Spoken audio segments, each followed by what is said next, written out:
Hello Virgo, this is a general reading for a large audience, so although when I prepare I do pray and ask that all of you receives at least one message. Let's go ahead and get started. I have prayed over the cards, shuffled them, and prepared them.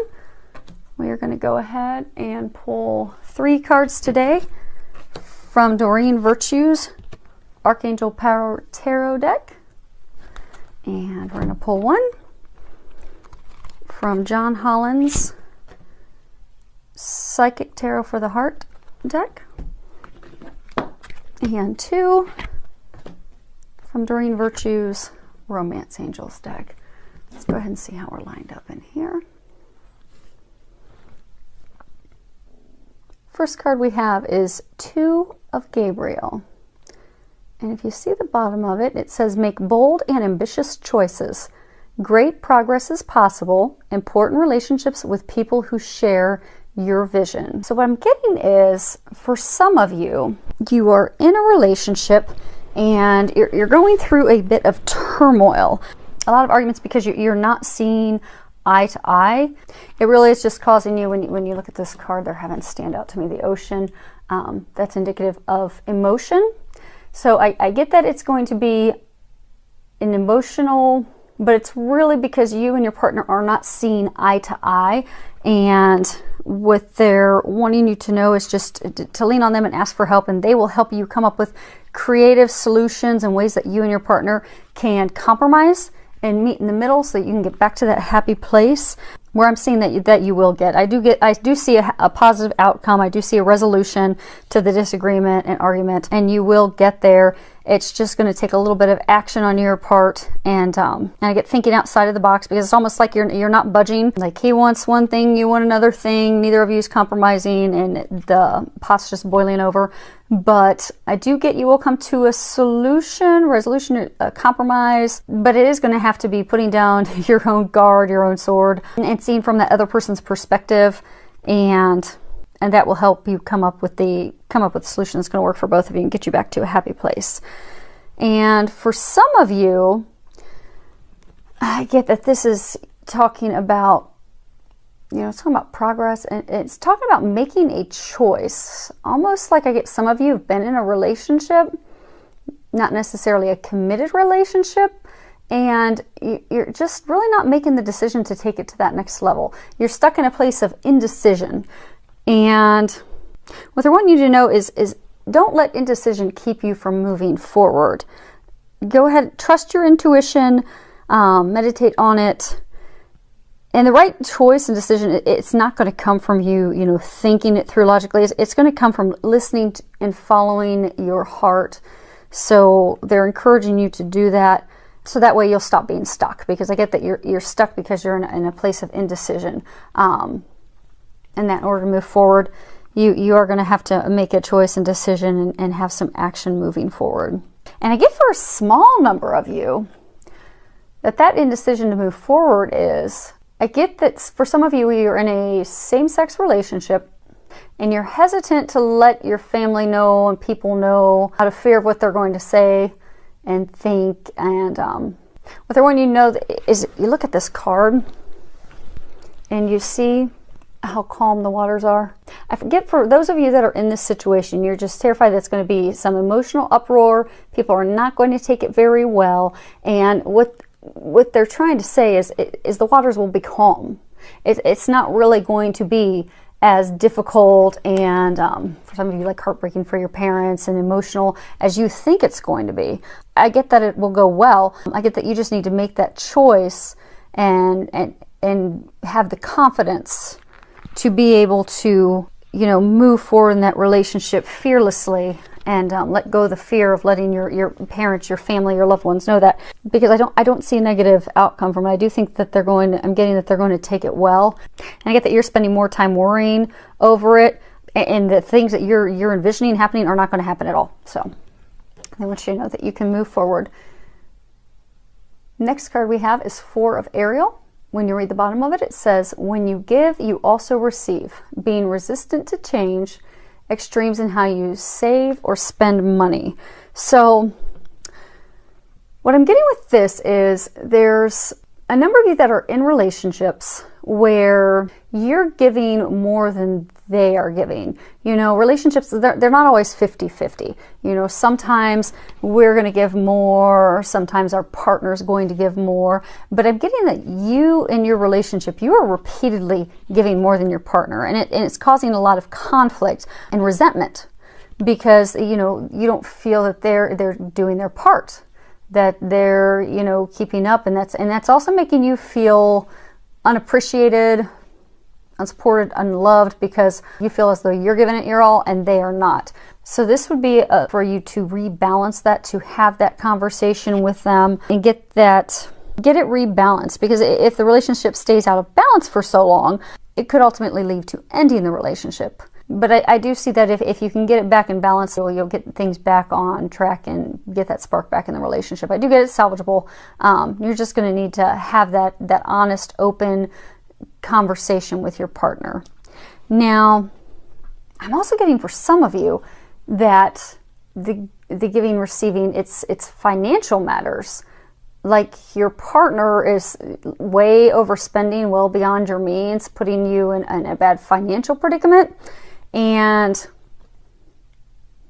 I'm getting for that if that's not balanced, that could indeed lead to relationship ending, because it is putting your home, it's putting you in a really tight spot because of the overspending. And hopefully it's not you that's overspending, but if so, it'll make it easier to fix that and get that back in balance. But I do get that you would benefit from working on that, getting that balance of give and take, financial spending balanced back out, so that you can be able to proceed forward and get rid of that. Because I do get there's a lot of arguments around that. And even for some of you that aren't arguing, I get that there's almost like grudges, you know, unhappy. You know, your partner can feel it.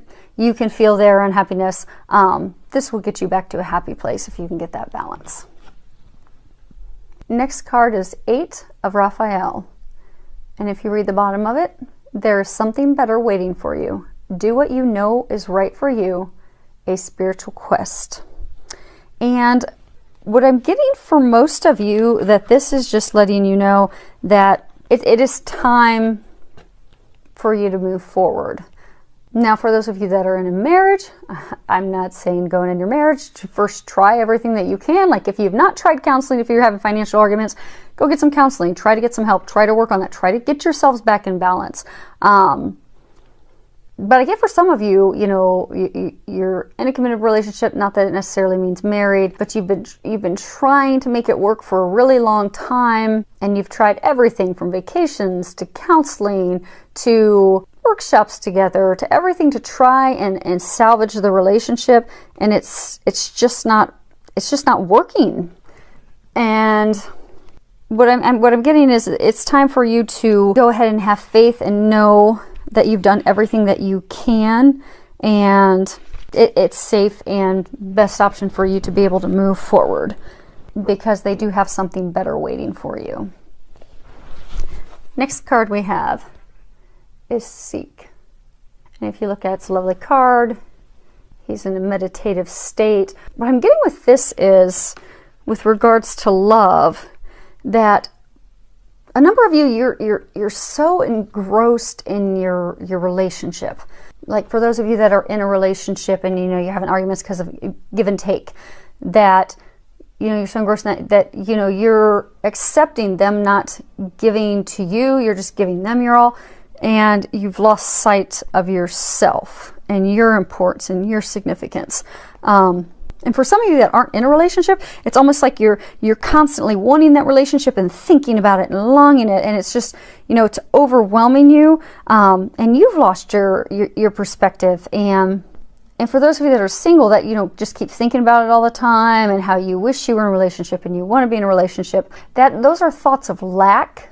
And unfortunately, what that will draw to you is more lack. So what they're encouraging you to do is to really just take a step back, either from the relationship that you're in, to really focus on you and what do you want, what do you need to be happy. Because for those of you that are in a relationship, you've just lost sight of you and your importance and the things that you desire. Maybe you're just overwhelmed with taking care of, you know, kids all the time. Maybe now they're teenagers and you actually get a little bit of break to yourself and you're realizing, okay, I don't know who I am anymore. I don't know what I enjoy anymore. I've lost me along the way. Well, this is the time for you to go and have that introspective and really rediscover yourself. What it is that makes you happy. What it is that you desire. What it is that you need. And for those of you that are just, longing, those of you that are single, that are just longing for some relationship, thinking that's going to make you happy, you're never going to get that until you're happy. Because once we are happy and healthy and whole, and we know that we, on our own, single, are enough, then we will attract and bring that healthy partner to us who's going to complement our life. So this is for you to really find you again. Start having fun again. Start doing the things that you enjoy. Start focusing on you. Take a little vacation. Take a walk in nature. Just really focus on you and the things that make you happy. And really, also for those of you that, are single, I'm getting for some of you to even just really... Because I get for some of you, you're longing for relationships so badly, you keep bouncing from like these short-term relationships over and over and over again, because each one of them is not right, because it's as though you've not sat down to really think through, what is it that I desire in a partner? What is really going to fulfill me and make me happy? So for those of you in that situation, so that you don't hop into another month-long relationship that leaves you, kind of feeling empty and like, what went wrong again this time, that this is for you to sit down and really put together a list of the things that you desire and you need in a partner. And then give that to God and trust that He and angels are going to bring that to you. And then they will. Next card we have is healing family issues. When you look at the bottom, it says your love life benefits as you forgive your parents. So I get for some of you that, you've got arguments and disagreements that have led to the potential end of a relationship. You've got fears about opening up to your parents. Again, it's almost like settling, like allowing your partner to only give, 2% of the time, and you're giving the other 98% of the time, which is, a lack of worth, a lack of value. I get those things are stemming from family issues that need to be healed. Your feelings towards your mom or your dad. So I'm getting that you would benefit from releasing that anger toward them, and that once you can forgive them, then you'll be able to move forward. And it's not that, you're condoning their behavior, you're saying that that's permissive. It's just that you're forgiving him or her so that you can move forward into your happiness and into your bliss, and not carry that toxic energy, those toxic feelings around with you any longer. And for some of you, I get that this is even tied to healing issues with past partners, like your ex-spouse or your ex, or maybe they hurt you, deeply, and maybe you had children involved in the marriage, and maybe you're really hesitant to move forward with someone else because you don't want your kids to go through that again. You don't want to go through that again. You've really just put up a wall because of it. This would be for you to also release the anger in that. Release all that toxicity that you held on to and you've been holding on to, so that you can move forward. And last card we have is worth waiting for. And the bottom of it says, divine timing is at work in your love life. So for those of you that keep pining and longing for that relationship, and really keep wanting to pull it in, what they're wanting you to know, that you will have that relationship you desire. It is going to happen. But it is a thing of divine timing. It's kind of like a puzzle piece. Everything has to fit into place one at a time. So there are things, for example, there are things you need to heal. Like maybe you need to start focusing on what makes me happy, and not sit thinking about this relationship that you think is going to make you happy. You spend the time of finding happiness with yourself just as you are. And you work on all that healing. And meanwhile, your partner that they've got for you, they're working on healing themselves and getting them in a position so that when the two of you are ready to move forward and meet, you're both ready for that relationship. Because it is worth waiting for. And they just want you to have patience, because, you know, divine timing that is, you know, typically that's a lot that's going on behind the closed doors that we have no clue about. And oftentimes when it all does work out, we'll see and we'll have an aha moment of, oh, that's what it was about. But right now you're not going to know. So right now you just need to trust and have faith and know that, you know, God does have a partner for you. It is going to happen. Just focus on you right now. Loving you, knowing your worth, knowing your value, having fun, and when the time is right, it will happen. So, hopefully that all helped. Thank you for all of your subscribing to my channel, all of your comments. I love reading your comments and feedback that you have. So thank you for that. And I wish you a month filled with a lot of love, joy, and blessings.